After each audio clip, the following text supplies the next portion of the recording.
More often than not, when you have these negative divergences that start to form in the markets, in other words, you have slowing momentum, declining relative strength, but markets are still going up, generally it corrects by not relative strength and momentum improving, it corrects by prices actually starting to come back down and catching up with reality. But let's talk about the market where we finished up yesterday. Here's what you need to know before the bell this morning. Last few days, markets, particularly yesterday in particular, we kind of opened lower early in the morning and then rallied back in the afternoon a bit. Day before that, we opened higher and sold off into the close. So we're not really making any real progress. In fact, over the last couple of days, we've just kind of been flat right here at about 62.80 on the S&P. Still fairly deviated above long-term moving averages, but again, we discussed yesterday morning a bit about this very long streak above the 20-day moving average, which is for the NASDAQ in particular is the longest since 1999. Now, again, that doesn't mean that you're going to crash. It just means it's been a very long streak above the 20-day moving average. That typically doesn't happen very often. In fact, if we just take a little bit longer chart, this is just a 2-year chart. The yellow line is the 20-day moving average. So if you just take a look at kind of the market as it relates to 20-day, you see that there are numerous dips along the way below that 20-day moving average, and we've had just a very long advance here now above that 20-day moving average. So it just suggests that at some point you're going to get a pullback, some relaxation in particular. And again, if you just kind of look lower, at relative strength, which is kind of the hallmark of just kind of that's kind of the momentum chase. It's just basically the price change of the market. Whenever relative strength gets fairly elevated, you're going to get kind of corrective periods in the markets.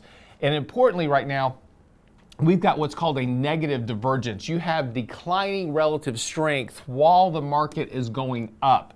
Negative divergences often are precautionary tales about market, at least short-term market corrections and pullbacks.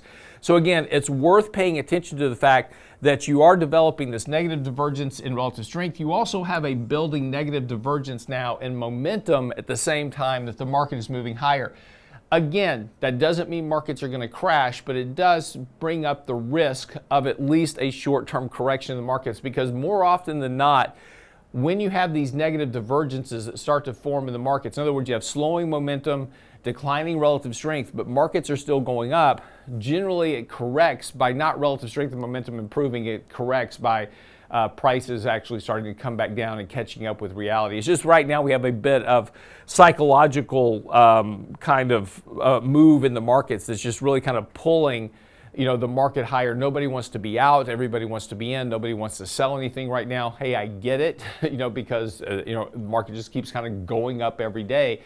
And that's okay. But again, just continue to kind of watch some of these kind of internal measures that are going on in the markets. Again, they just tend to be more precautionary than an outright warning. And again, they can resolve themselves over time. The market can just kind of drift here sideways for a couple of weeks, resolve some of these issues, and then start advancing again. So it doesn't mean necessarily that you're going to have a big correction in the markets. But again, as we kind of been warning about, there's a very decent probability that sometime in August, September, once we get through this month, get through earnings, particularly over the next 2 weeks here, kind of get that under our belt, that sometime in August, September, we get that 3 to 5% correction. Gives you a better opportunity to put some capital to work at that point. So a little bit of patience here will certainly probably pay off over the next couple of months.